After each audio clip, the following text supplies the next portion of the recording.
Welcome to Leading People with me, Jerry Murray.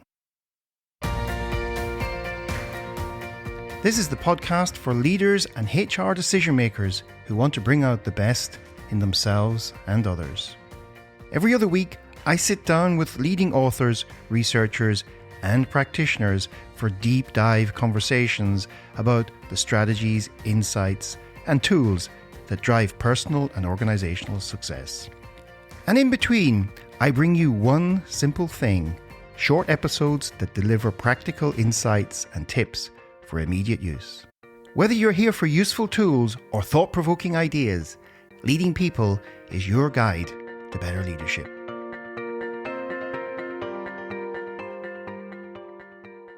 What happens when your entire world changes overnight? How do you find the strength to rebuild not just your work, but your sense of purpose and leadership? A few years ago, I reached out to invite a world-renowned polar explorer to join me on the podcast to talk about leadership.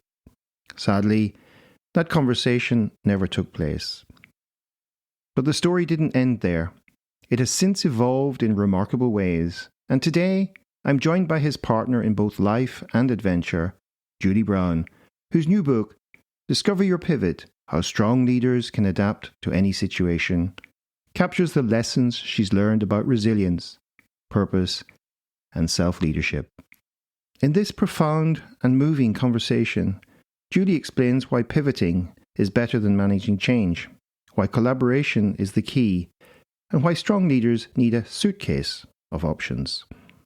We also explore how she's learned to, what she calls, innovate grief, why she believes challenge is a privilege, and how the ability to pay attention may be one of the most powerful leadership skills of all.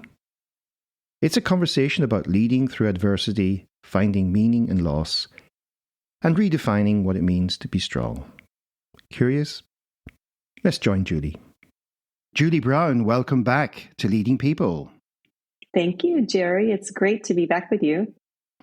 So, Julie, you've just published a new book, Discover Your Pivot: How Strong Leaders Can Adapt to Any Situation.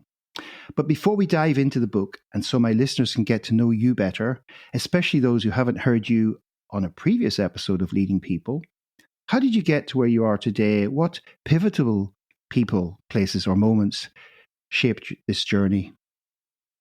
Well, I was born in the United States in a time when things were quite uncertain in the 60s when there was all sorts of social unrest happening. And I think that has shaped a big part of my life as I've moved forward. It makes me quite resilient, I think, and very slow to say that, for example, these times are so horrible. I have a lot of perspective on that, I think. Almost 28 years ago, I moved to Belgium. And in the time between being born and that move to Belgium, I led several professional lives. I was a school teacher. I taught history and English to 12 and 13-year-old students in Ohio. I was a flight attendant for an American airline and a Belgian airline.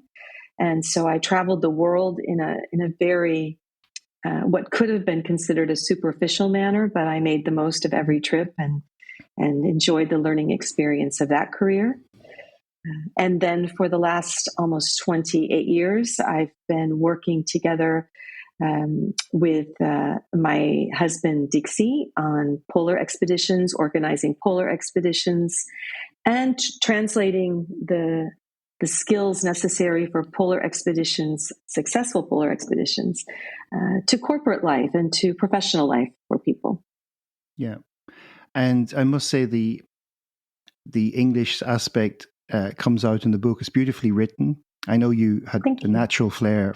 You mentioned the book at school. You had a natural flair for writing. So you can, for all the listeners out there, this is a beautiful book to read.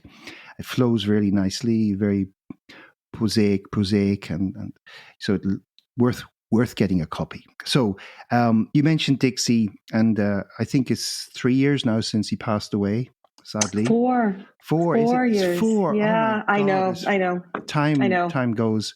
For our listeners, Dixie, Julie's a neighbor of mine, so we knew each other quite well. And you dedicate the book to Dixie Dansercoer, and in memoriam. When you say at the beginning of the book, you encouraged me to pursue every dream. Here's one more. So, for the benefit of my listeners, perhaps explain who Dixie was and how he shaped your world. Well, as a human being, he was, in my humble opinion, a very unique person, in that he truly lived what he said in accomplishing anything he set out to do. He knew success, he knew failure. He's one of those inspirational figures who quickly took failure and rewove that into a future success. He was an incredibly positive human being, but could also be quite hard on himself and at times also on teammates around him. His expectations were high. He was my partner in life and in business. He was the father of our 4 kids. He gave me 3 stepchildren at our wedding, and we had one together. Mm-hmm. And he was somebody who was, I would say, an adventurer in many aspects, but his niche was polar exploration. Mm-hmm. And so Dixie spent over 30 years exploring literally all corners of the earth, particularly north and south. And we lost him. We lost him in June of 2021 during a relatively simple guiding expedition with a client. And there was an accident, and he passed away in Greenland. Yeah. And my memory is always that Dixie could light up the room with his smile. He had this brilliant presence when he would walk in. So it was always a pleasure to be around Dixie. So let's get into the book now. So why this book and why now? Well, I've spent at the time of starting to write, it was 3 years. I had spent 3 years navigating this new pathway, a pathway that was built for 2. If a couple is ambitious and sets out to accomplish things together, both professionally and personally, it means that you need all 4 hands of those 2 people to keep it going. And when 2 of those hands fall away physically, I needed to find a way to continue on that path that meant a lot to me, that was just as much my path as his. I think we were pretty equal partners in a lot of ways. And so I needed to learn. I needed to be humble, but that type of grief and loss makes a person very humble very quickly. And I like to think I always was a pretty humble person. So I learned how to take back life into footsteps, literal one per one, each moment of each day. I gave up what I call long-term planning for a short time and created what was very important to me, something I could do as Julie Brown. Yeah. Because authenticity is so necessary in this world. And there was no reason for me to try to be Dixie. No one could, and who would want to? And so that I had under my belt, I think, pretty early on. And I also had 4 adult children looking at me and their partners, and now 2 grandsons. So also Dixie's parents, Dixie's sister and her family, people were looking to me for some reason to keep it all together. And that's a wonderful motivating factor. The book was a sort of natural, natural, but I love to write. And I hadn't really been able to write after Dixie died. It was too confrontational, I think. And so after 3 years, I was ready. And from the time I decided to start writing, which was the end of August of last year, the deadline of the manuscript was January 2nd of this year. So it came out, once it got going, it came out pretty well. I think these sorts of circumstances allow us to decide either we're going to get through something very, very difficult with our head down and our blinders on, or we're going to share as we go. And collaboration is everything in this world right now. it's something that, to me, is the key to the success of our civilization. We can compete healthily with one another, help each other raise our bars, but collaboration is the key. And so sharing sometimes the difficult moments allows other people to see that they can get through tough times as well. Yeah. And maybe you could say a little bit about the title, Discover Your Pivot. I mean, what was it about the word pivot that drew you to this word, and you've built the whole book around pivots? So just explain for the listeners what you mean by pivot and how you came to that title. On Leading People, the goal is to bring you cutting-edge thought leadership from many of the leading thinkers and practitioners in leadership today. Each guest shares their insights, wisdom, and practical advice so we can all get better at bringing out the best in ourselves and others. Please subscribe wherever you get your podcasts and share a link with friends, family, and colleagues. And stay informed by joining our Leading People LinkedIn community of HR leaders and talent professionals. It's a beautiful word because in today's terminology, we hear the words change management, which I have renamed reality management because that's what it is. And change for many people draws up a very strong fear emotion. But to me, a pivot is a pole. There's a solid pole that we maneuver around. We can go this direction, we can go that direction. But the solidity of our values, the solidity of our experiences that have formed us and made us who we are, that never goes away. And so a pivot allows us to make effective change with a solid background behind us. It's a beautiful term. People say, don't throw out the baby with the bathwater. Well, many people expected me after Dixie passed away, for example, which is just one of the pivots I talk about in the book. But after Dixie passed away, many people expected me to sell this house and move back to the United States, which seemed so strange to me because my life was here. Our children were here. Our business is here.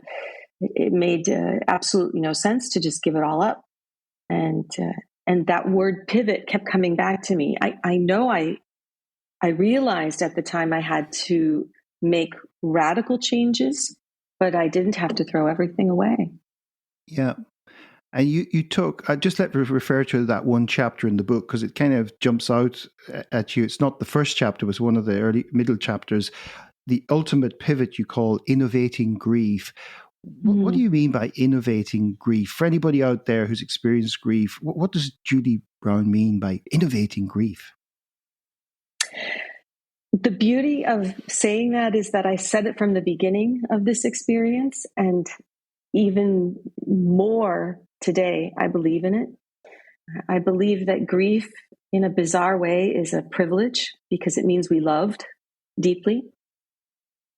And in this particular situation, I was so annoyed at how society perceived grief and how we were treated, especially a widow, the word widow. I'd like to eliminate that from every dictionary. I understand that we want to place terminology on things, especially things that are difficult to understand. But Dixie was my husband. He didn't divorce me. And so I talk about my late husband if people really need that context. But sometimes I still just say my husband.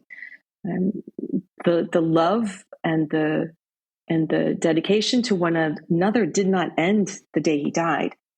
In some ways, it probably strengthened or morphed into something, dare I say, eternal. It's just always going to be there, that love. But that doesn't mean that life here without him won't go on in another way in the physical realm that we all understand.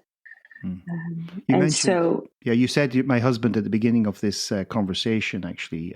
Did I? Yeah. You did, yes. Yeah. And, do you have a sense of his presence in the things you do? And everything. Right.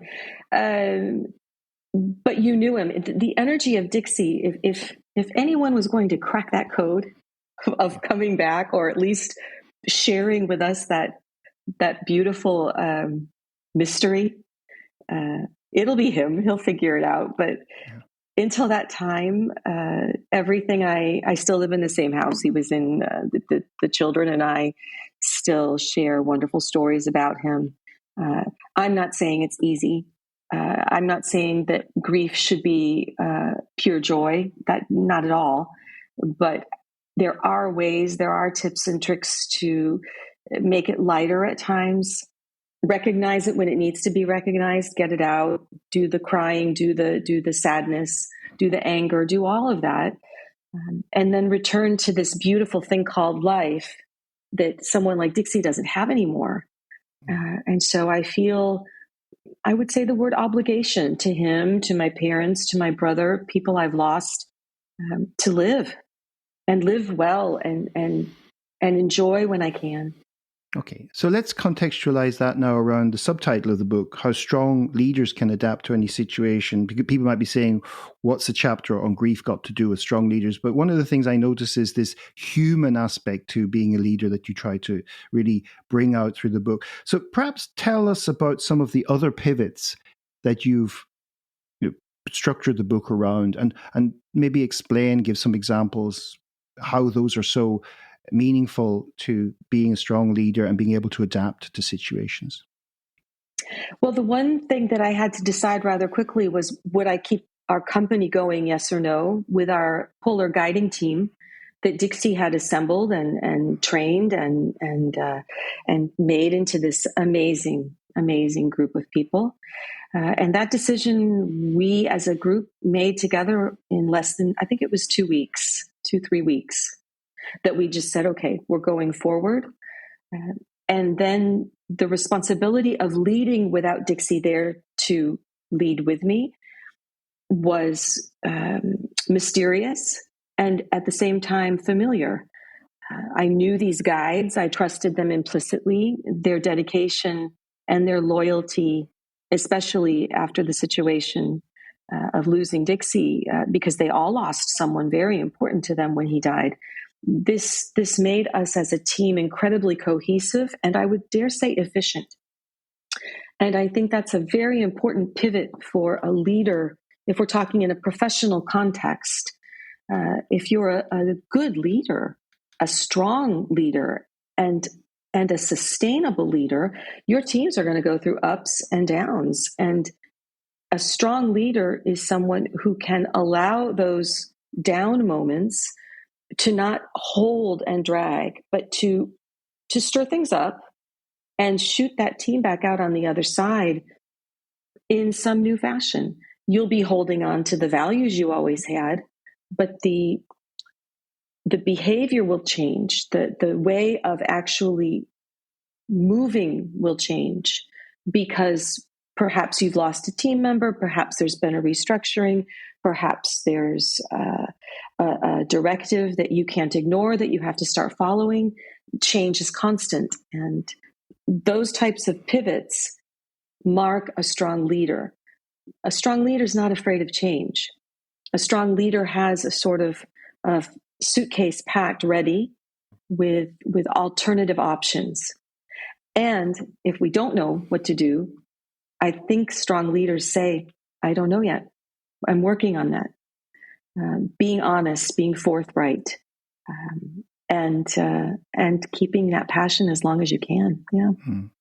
Yeah, adaptability has been a theme of several of Leading People episodes, and I work a lot with some tools around this myself in trying, helping people understand their range of adaptability and how they respond to situations and whether or not the response that their habitual response works across many situations. So it's a fascinating area. And as you say, the challenge with this concept of change management is it's often presented as an event when it's not. Mm-hmm. I mean, you hear about change programs as though there's something, and companies throw loads and loads of money at them. And yet, actually, a more useful way to frame the notion of change is that it's just a constant. Every day we cannot predict the future. We can anticipate, we can try to estimate, but we can't predict it. So we're always dealing with change. Every morning we don't know what's going to happen next. So It's I thought that some of the messaging you had in the book is very, very powerful around this. And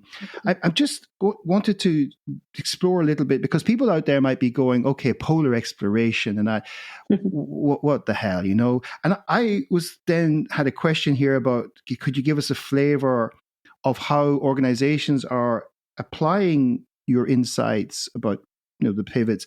But at the same time, I also thought maybe, who goes on a polar or adventure expedition? Because it's not always to the poles, because I know you guys go to Switzerland, up into the mountains, you do lots of stuff. So who typically, if anybody's listening out there going, is this for me? Who typically goes on these sort of adventures with you and your company?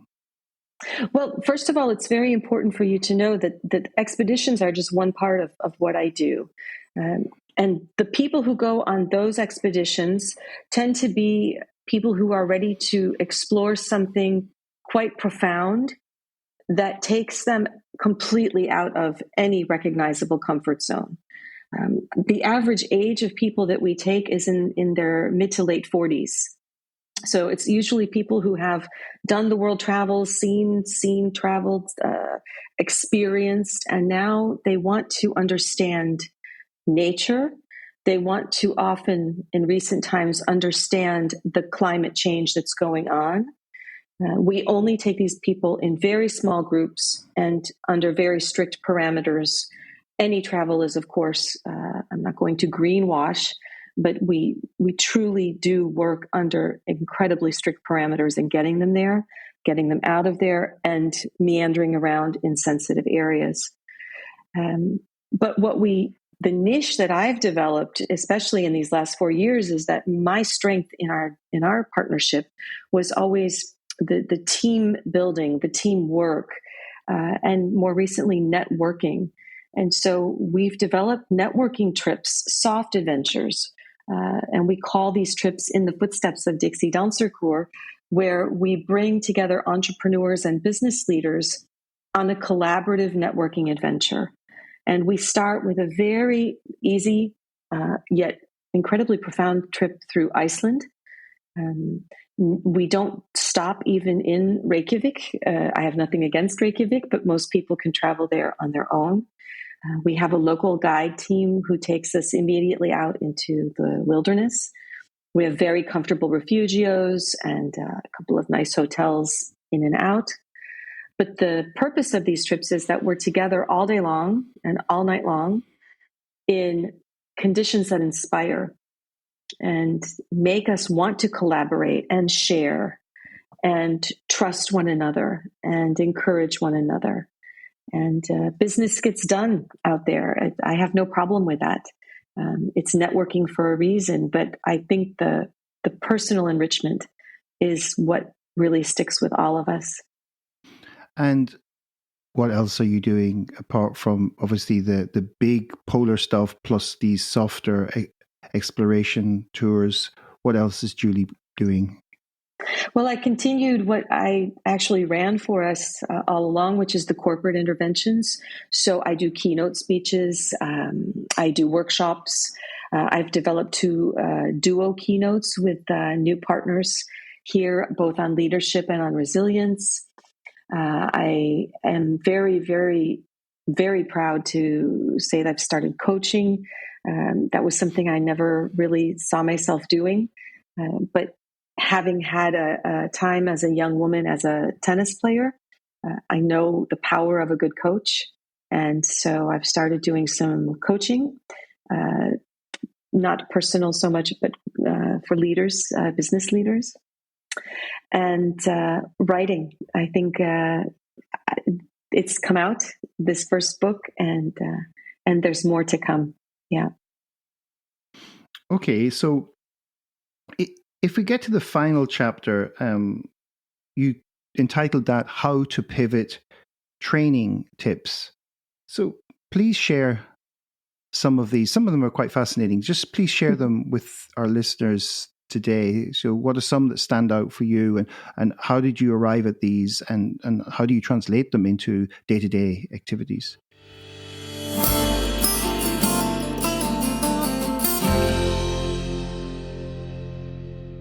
You're listening to Leading People with me, Jerry Murray. My guest this week is Julie Brown, author of Discover Your Pivot, How Strong Leaders Can Adapt to Any Situation.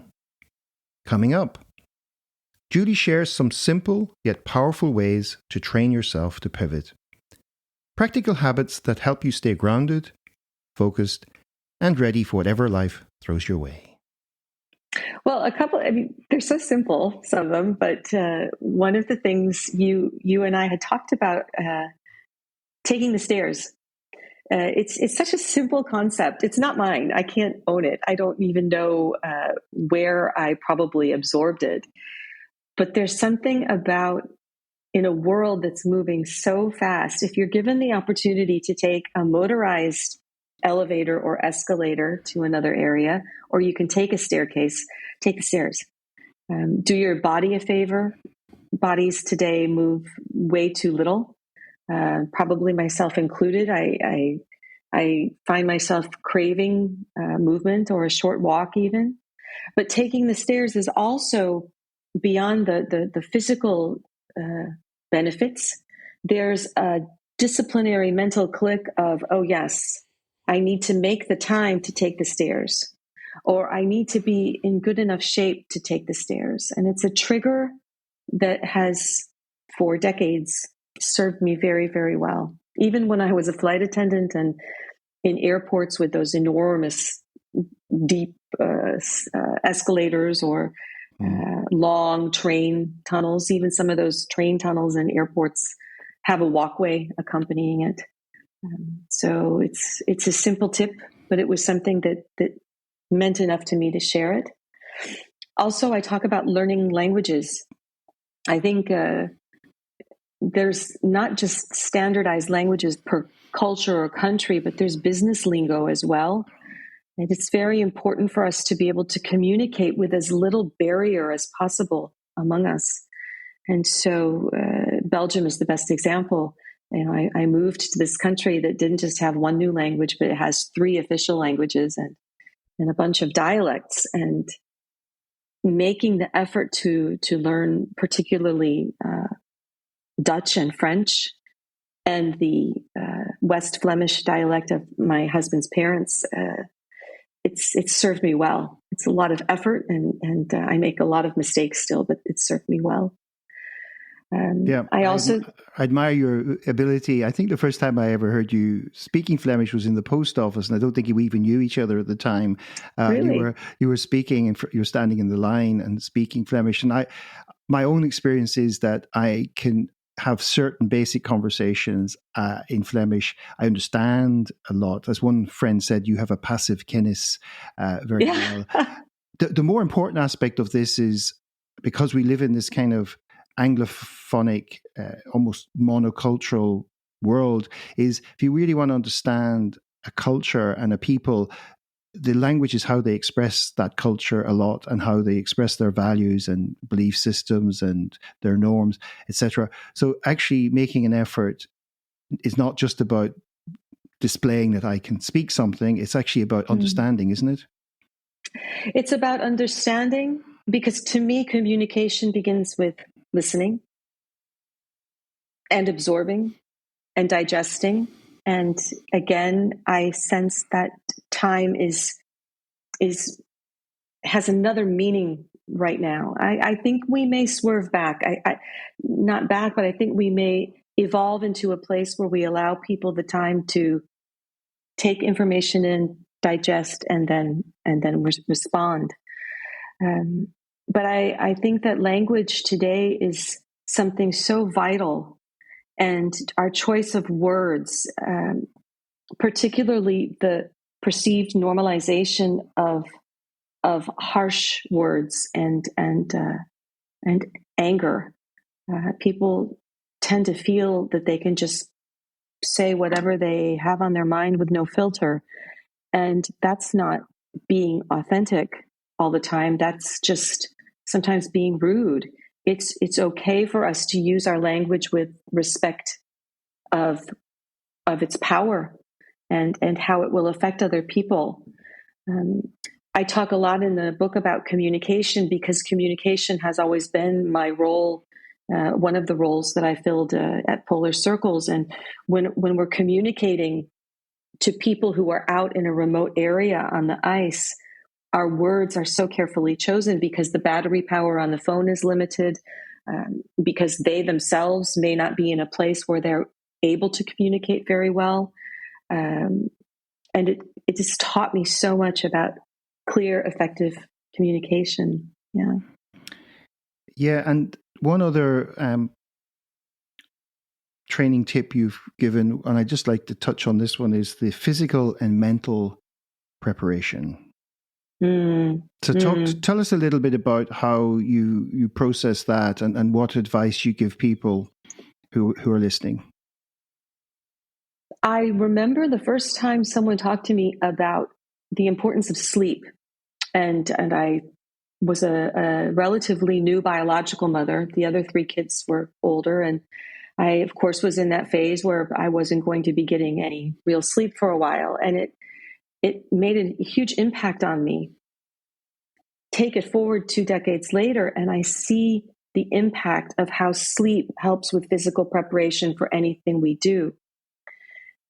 Because I was involved in rather extreme projects in the polar atmosphere, either on the ice, I was only on the ice for 6 weeks compared to Dixie almost 4 months, but there's something about preparing for such extreme situations that has been a gift for me in these last 4 years, especially. The physical preparation required just to live sometimes is intense. We need to keep ourselves fit. We need to keep ourselves ready because we don't know what's coming. We absolutely don't know what's coming. And that physical preparation is directly, of course, linked to the mind. You know, it's one interconnected, beautiful mess. And so the mental strain that I sense that people feel today tells me that they're not allowing the body and the mind to rejuvenate on a regular basis. And on polar expeditions, that's holy. They have to stop at a certain time to be able to have a camp set up, a camp that will allow them to nourish, to rest, and rejuvenate. Now, sometimes on an expedition, the weather conditions are such that they keep pushing hard. When they do that, then it's up to the team behind, which was usually me and a few other people, to remind them, okay, you've pushed hard for 2-3 days. Now it's time to stop and rejuvenate. One of the things that Dixie used and that I have used throughout my life is yoga. And in particular, for me, it's meditation. So I'm a firm believer in the stretching aspect of yoga, the unification of mind and body. I tend to get even more out of meditation and mindfulness. And those items feed the mental preparation for any large project, or even any small project. You know, we wake up, we look around, we assess our conditions, we see what the world is throwing at us today. We decide whether or not to accept all of that in the first moments of our waking time, or we set up a structure that allows us to be able to allow life to filter in and to respond accordingly. Yeah, that resonates quite a lot. I mean, I do a lot of work with people, and they are going into stressful situations, and I like to explore what is the most useful state you need to be in to achieve what you're trying to achieve in that situation, and be able to become aware of when you're in those states. I mean, the ultimate state being the flow state, and being aware of when you're in those and how you get into those states. And if you need a certain state for what you want to do next, and you're not there, how do you get there? Because we've seen people lots of talent who can do something repeatedly well, not do it very well because something's bothering them, or they didn't get enough sleep, or all these factors that come into play. So it's very, very useful advice. And like yoga, mindfulness, meditation, it's just being able to stop really and pay attention to what's happening in your body and your mind. That's it. Attention. So for me, the number one the number one, I don't doubt it at all, is mindfulness. The idea that I'm sitting here right now next to a window, and outside of that window is a beautiful sunny early summer day here in Belgium, that I'm feeling well today, that I'm seeing a face I really like, and I feel safe in this interview with you. I'm very aware of my surroundings. We're on a sort of virtual plane here, so the people listening can't smell my surroundings, but there's some basil that I have not too far away. I can actually smell it. There are sensual triggers that keep me alert.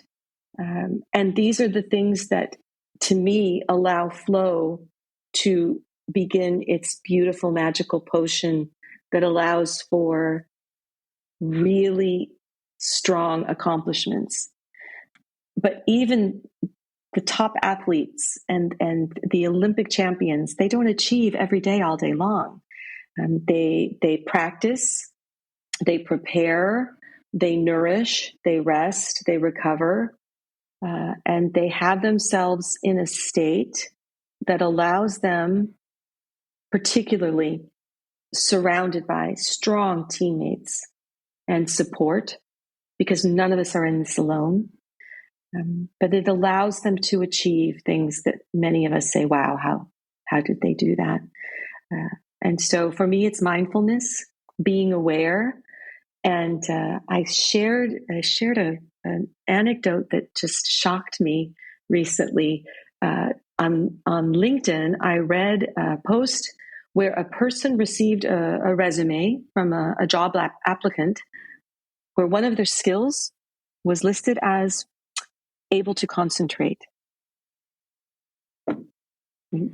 What happened? That is now that's a marketable skill. I can concentrate.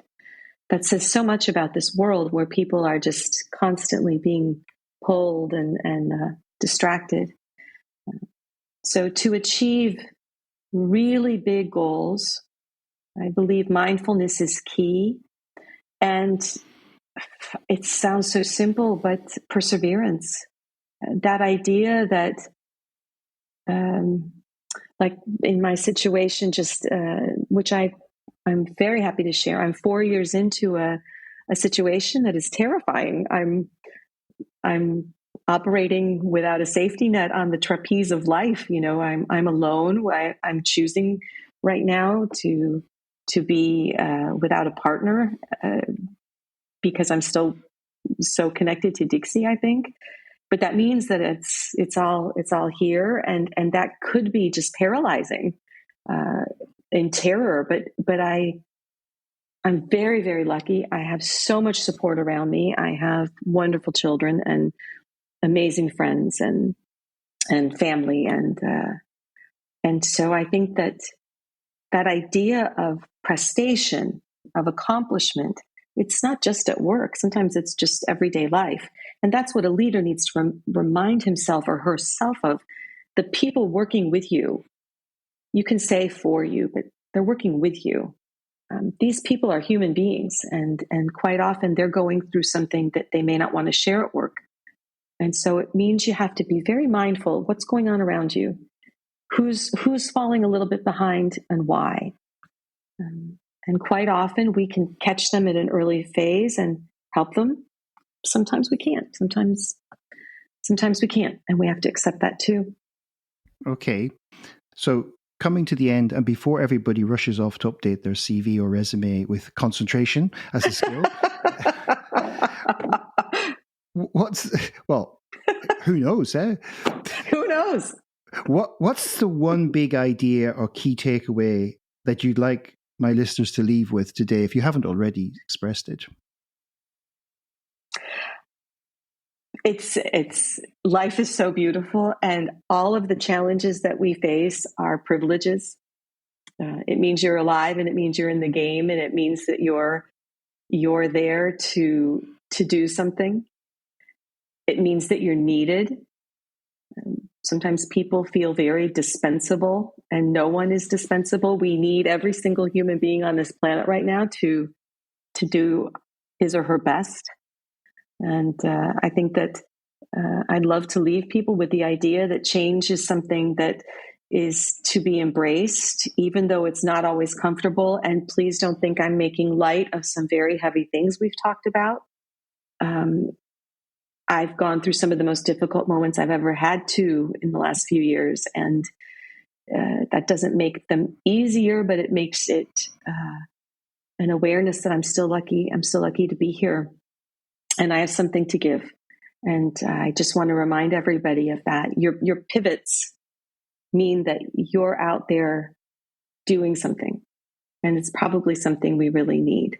So I'd like to leave people with that. Good. And the book itself is full of wonderful little anecdotes, and this wonderful voice of Julie comes through all through the book. So go out and get yourself a copy. It's already available. And you have a chapter at the end of the book called Savoring It All. What are you planning to savor next? Oh, so much. I think I'd like to start with just the coming months. The coming months are summer. So it's summer and then fall. I want to enjoy some of this beautiful weather. I want to, after the intensity of getting that book out, I'm ready to savor getting back into a little bit better routine for my own physical wellness. I have found myself moving a little bit less than I normally do. So just recalibrating that fitness routine and spending time with my loved ones and writing. Yeah, savoring the opportunity to write. Great. And finally, how can people get in touch with you? And is there anything special you'd like to offer them? Well, if people would like to reach out to me on LinkedIn, I'd like to offer a signed copy of my book to the first two people who reach out, who heard this interview. We also have our website, which, if there'll be show notes, is... Yes, there'll be links in the show notes, yeah. Perfect. And I think particularly for people who are looking at this in a professional context, it would be wonderful to meet you and your teams and be able to offer a little spark of something unexpected, a bit of inspiration, perhaps, a bit of energy to accomplish the goals that you have in front of you. So, as always, Julie, it's been inspirational chatting with you, and thanks for sharing your insights, tips, and wisdom with me and my listeners here today. With pleasure, Jerry. Thank you for having me back. It's an honor. Coming up on Leading People. I think we're going to start to see teams of human AI performance psychology coaches in businesses actually helping people to understand their own brain and how to get this brain state intelligence culture working so that people can get their brain working really well, understand how to use the AI and supercharge engagement, health, happiness, performance. And I think it can create the world that everyone hopes for. What if the biggest challenge in the AI era isn't the technology, it's our own brains?